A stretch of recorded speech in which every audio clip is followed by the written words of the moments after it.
I think I have it adjusted right, and if I do, it should strike 6 times this time around. There goes, it's going into warning. 2, 3, 4, 5, 6. I softened this up to adjust it so I wouldn't break it. So now I'm going to heat treat it to harden it up. And to heat treat this, you get the metal to an orangish and you quench it in water. At least I quench it in water. Some people quench it in oil, but I'm going to quench it in water, and that'll harden it back up. That way, as the clock operates, it won't bend on me. And because the way this is, I don't want to adjust it anymore. The hands, because they're a square hole hand, it's going to go off about 10 minutes after the hour, because that's the way this thing is set up. I wish that I could turn this, but it doesn't matter. If I could turn this wheel, then I can get it closer to the hour. So that's what I'm going to try, to turn this wheel. But I think I'll have to heat treat it to loosen it up to turn it. I was going to heat it up, and I took a pair of vice grips on it just to see how forceful it is. You see the black dots that I put on this thing? You see how loose it is? It shouldn't be that loose. Voila, I took it out. And so I'm going to have to put it where I want it and hopefully pound the wheel down some. That is going to be the issue of where do I want it.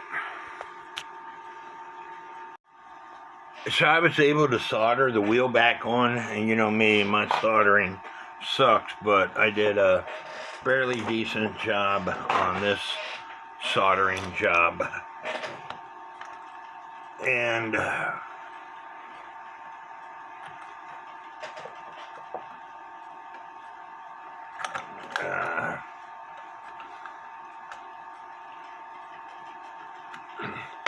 and get the thing back together.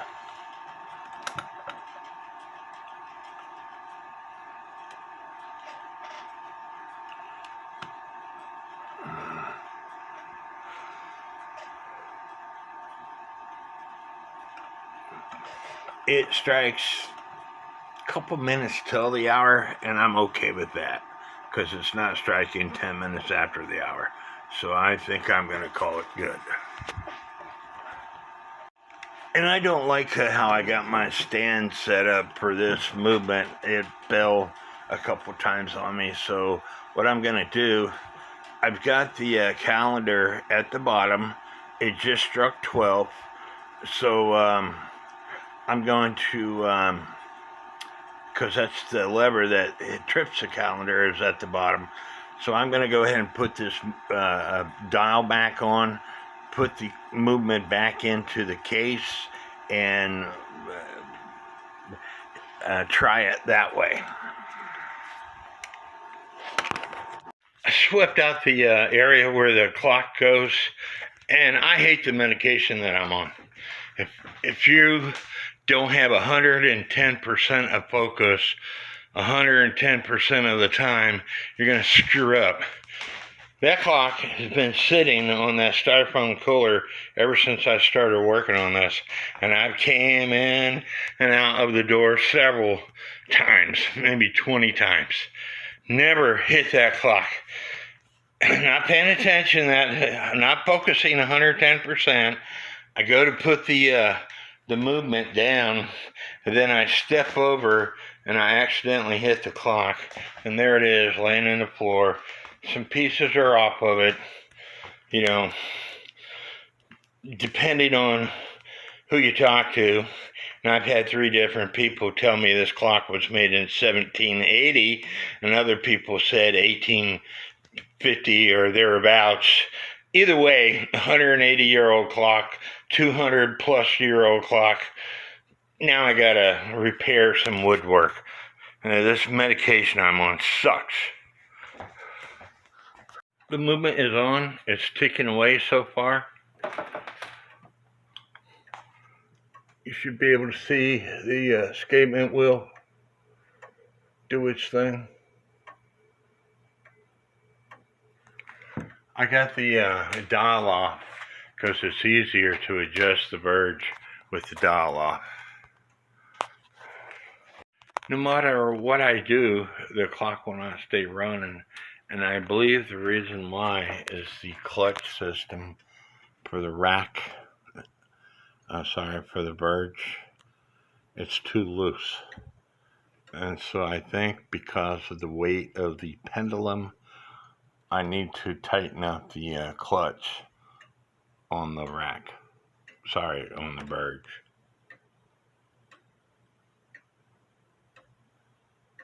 It sounds good, but I think because the clutch assembly is too loose, that's the reason why the movement stops.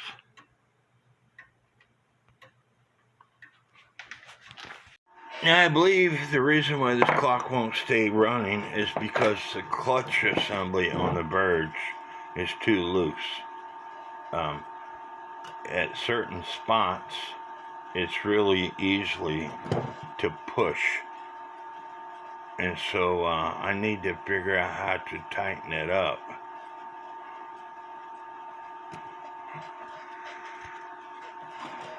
Well, I couldn't find a way to tighten that clutch system up. I made this board here to put the movement in without it falling over. And it'll stay running for a few minutes and then it stops.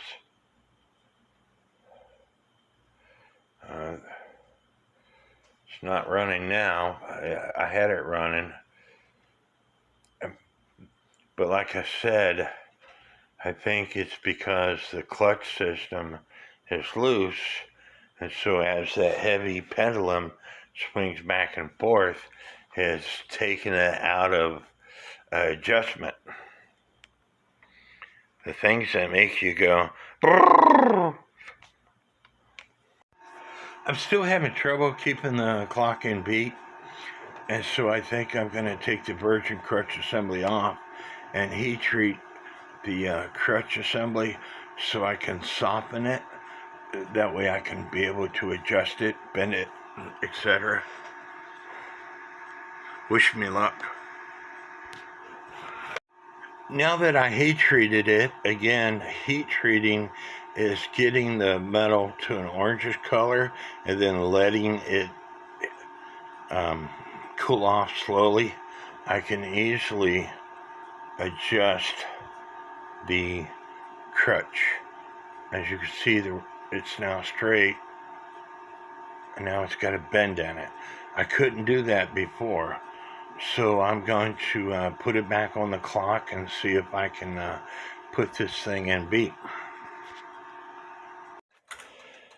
Because it has that slip clutch system I told you was moving too easily, I couldn't get it to do this, and it's for more than a couple of swings. I don't know if the spring here is strong enough. I might have to get it a stronger spring, but I'm going to try putting the pendulum on and see if it stays running. It's not quite there. You should be able to see the teeth skip quite a bit. And so there's no adjustment to bring the verge down. And so the adjustment is bending the crutch to prevent that. Even though it's doing better, it still doesn't stay running that long once I put the pendulum on it. And I honestly believe that the spring is not strong enough. So I'm going to try something. I made some stew the other day and I ate until I didn't want to eat no more. So I threw it out there. And there's the mom and her babies eating the rest of my stew. It was made with corn and green beans and meat, of course, and stewed tomatoes.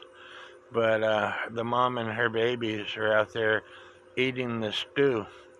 She's got 2 babies out there.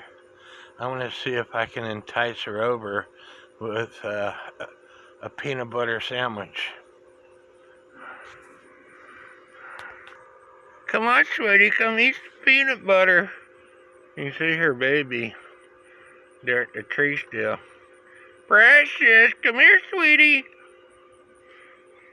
You're going the wrong way. Come here, baby. Precious. Precious.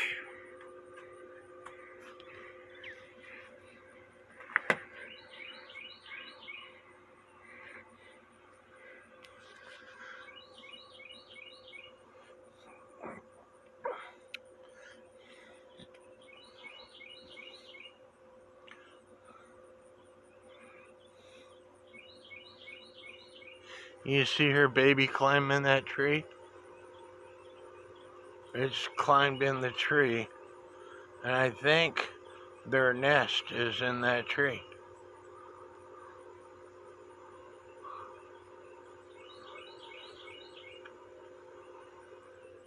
Is that good? Huh? Is that good? It's good, ain't it? Good, good, good, good, good, good, good.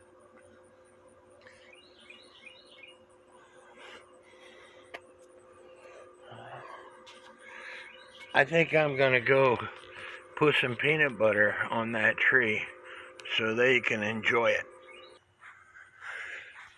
Her babies are in this tree somewhere. I'm sure there's a hole where they're at. But I'm gonna put some peanut butter on this tree.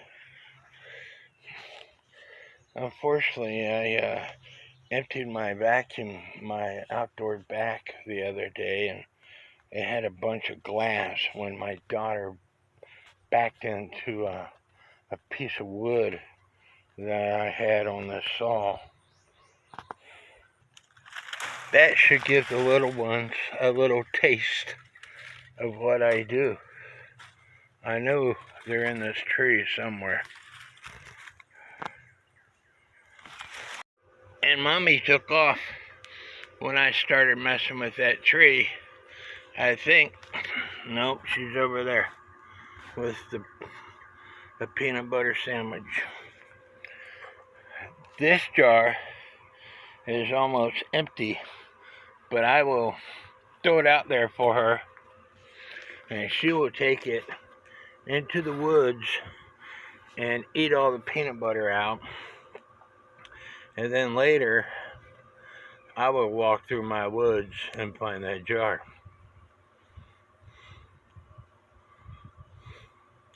It's going to be funny how she carries that jar. You don't want that jar?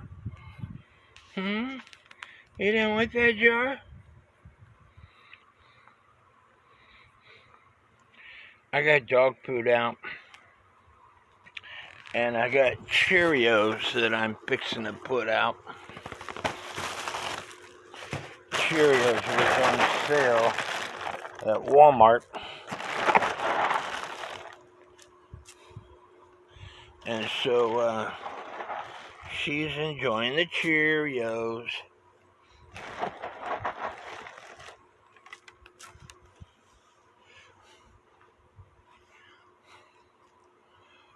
I gotta take a little break from working on clocks every once in a while.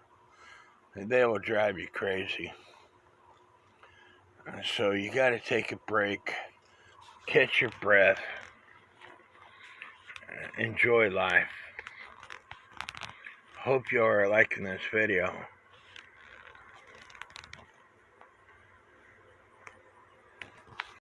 Well, after some more adjustments on this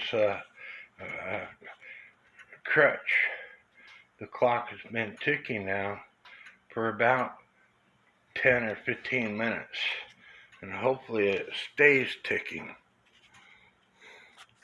The pendulum doesn't swing that much, but you can't raise or lower the burge assembly on this movement, so I'm going to have to live with that pendulum swinging as it is. As I said, I had some people clean my house and they threw a bunch of parts away for this clock, so I had to order this from Time Savers, and I don't think it's strong enough. So I took an aluminum can and I made a suspension spring, and the clock's been running for about 30 minutes now, so hopefully it'll stay running. Of course, after I put that on, I had to make a few adjustments to the crutch, but within no time I had it adjusted, and it's, like I said, it's been running for about 30 minutes. I had to change my stand here because the rope was catching the boards, and even when I had this spring on, whenever it got to where it was going to strike, it would stop because there was too much friction on the rope to allow it to strike, so it would quit ticking. So, like I said, hopefully this stays running. Still going strong after about 3.5 hours. I'm gonna let it run all night, and then I'll put the parts back on the front here to make sure it still runs, and then if it does, I'll put the movement back in the case and go from there. So after I put all this on, the clock wouldn't stay running, so I doubled the homemade suspension spring that I used out of aluminum can, and it was ticking for like 40 minutes and it quit, and I came in here and I moved the pendulum back and forth and it wouldn't tick. Come to find out, I had the hands on and it was hitting this piece of cardboard, stopping the clock. So hopefully I got it in beat again to where it's going to stay running. So I doubled the suspension spring with a homemade suspension spring out of an aluminum can. No matter what I do, the clock will not stay ticking for a very long time. I had it ticking for an hour, but it would stop, especially when I added the minute arbor, the hour pipe, and the intermediate wheel and all those parts on. So I'm gonna take this thing all apart and shine it up with mothers like my friend Robert does. You know, he makes the movements look brand new, and that's the thing. If you shine them all up, they look brand new, they're gonna stay running. And while I have it apart, I'm going to check for pivot wear. You know, like I said, it's been such a long time since I worked on this clock that I don't remember what all I did to it. So I'm going to start from scratch. I'm going to take it all apart, clean it all up.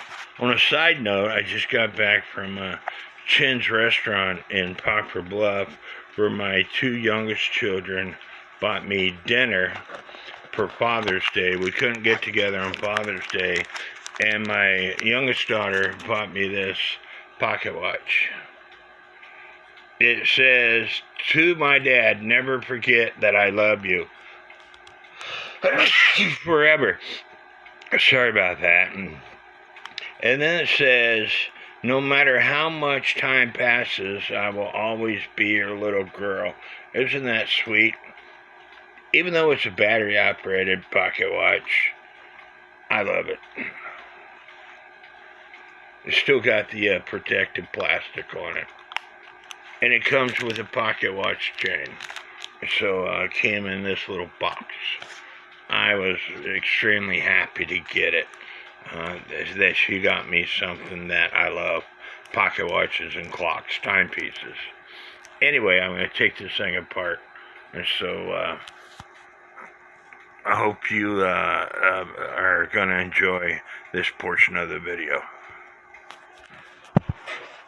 Taking the stuff off so I could take the movement apart. Checking out the pivot holes.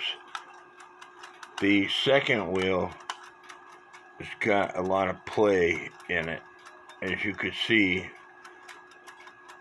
it moves back and forth. The scaling wheel seems to be fine. And then the scaling wheel on this side has got a little bit of play on it. Second wheel, not too much, but somebody inscribed their initials. Looks like 9th of March, 30, and again maybe in 58, and there's some kind of name on there. But anyway, I'm still going to take this movement apart and put a bushing here, which I need to go ahead and mark.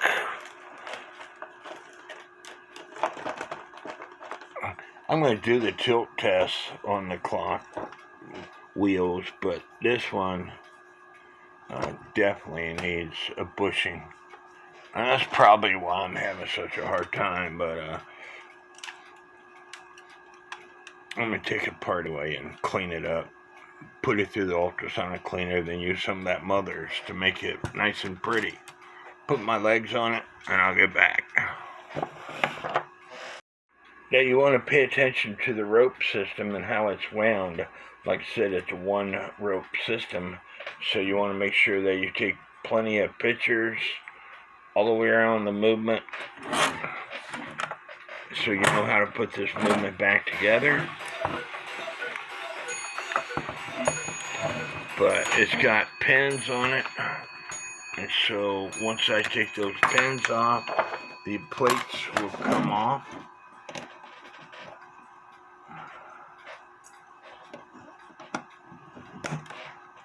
And brass pins breaking.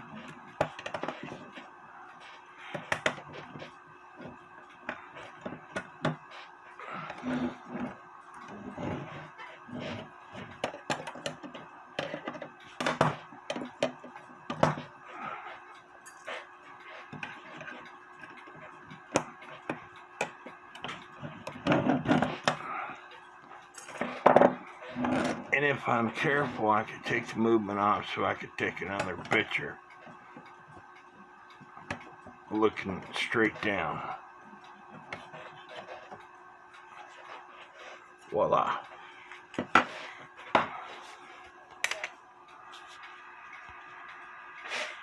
Take a picture straight down, but you also want to pay attention to where these levers here are. So, taking the great wheel off, and the hammer is, I want to say, in the 7 o'clock position, the hammer lever. The fly, the wheel with warning pin, and then paying attention to where this lever was. I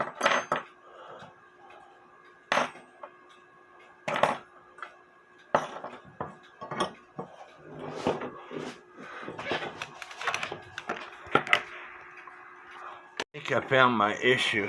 I'm going to show you that it spins, and it spins freely. It has end shake.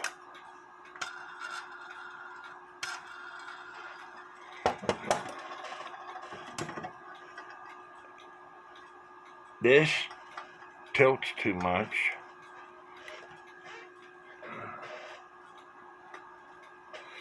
But that's not the issue. Now, I don't have a lathe, and hopefully you're going to be able to see this. Do you see this wheel? It is no longer,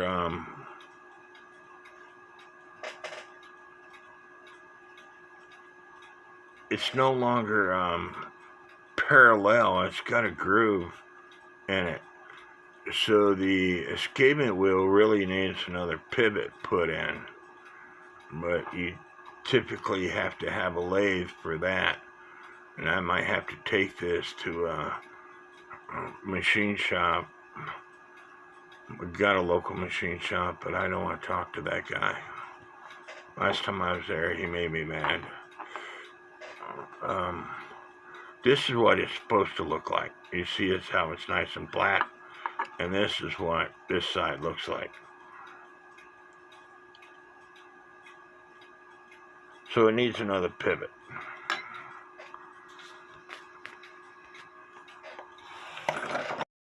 Now I have this set up, and I showed you in other videos, and I successfully put a new pivot in another clock.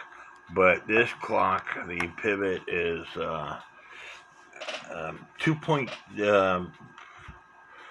the shaft is 2.2 millimeters thick.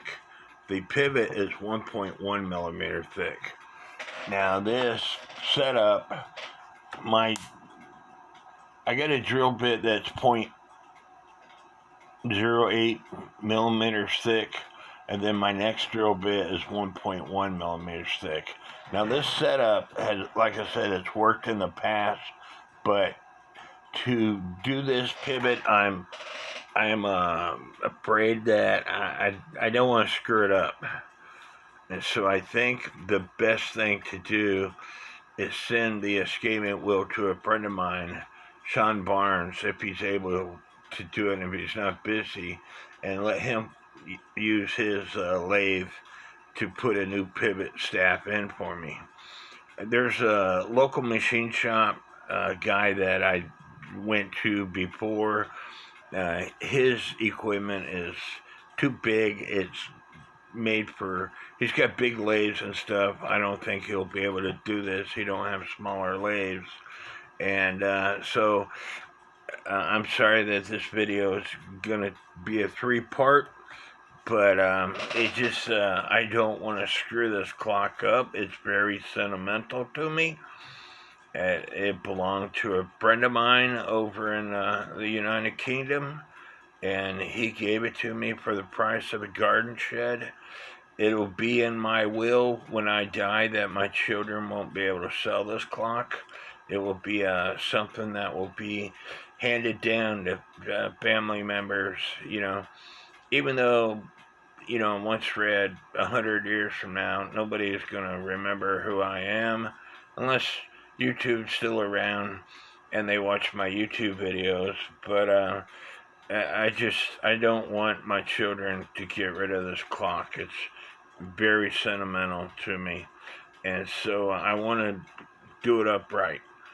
So I'm gonna have somebody put a new pivot staff in for me, or buy a lathe and do it myself. This setup's not going to be able to work. My friend gave me those that one lathe, but I'd have to buy the collets and everything for it. I'm going to have to check into the price. It might be cheaper to buy a different lathe.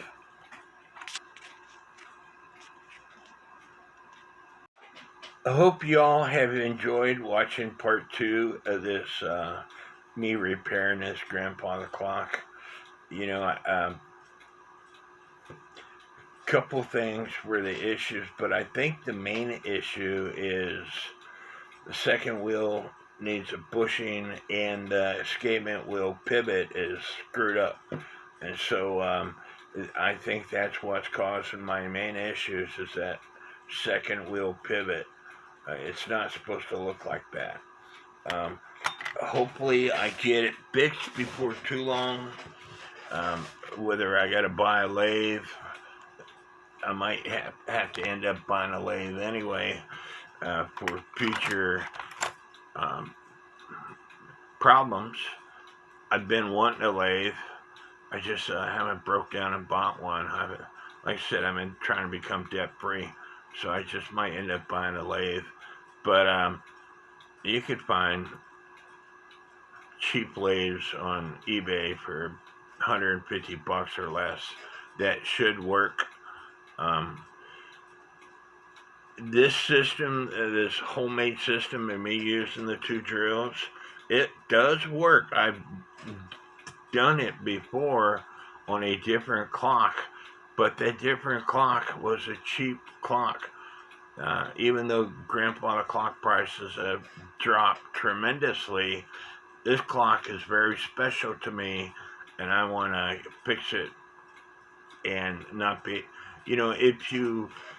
the biggest issue with redoing a pivot is finding dead center. Even with this microscope, I was trying to find dead center in that thing, and it's best to have a lathe, proper equipment to find dead center. And so, my homemade wood stand is not built for everything. It worked at the time, but like I said, it was a cheap clock that I worked on. It was a Lux Pendulum clock, I believe, but I didn't have anything in it. But this clock is very sentimental. So hopefully soon I'll have that third wheel fixed. But in the meantime, I'm going to take that mother's and I'm going to polish up all the parts on this movement.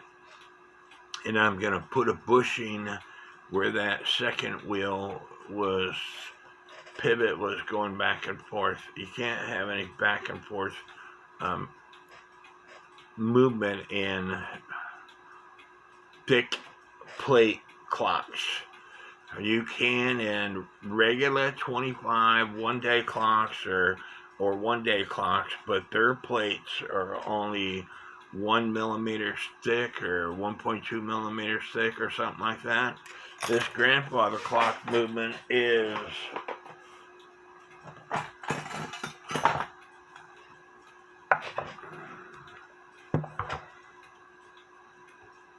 3 millimeters thick.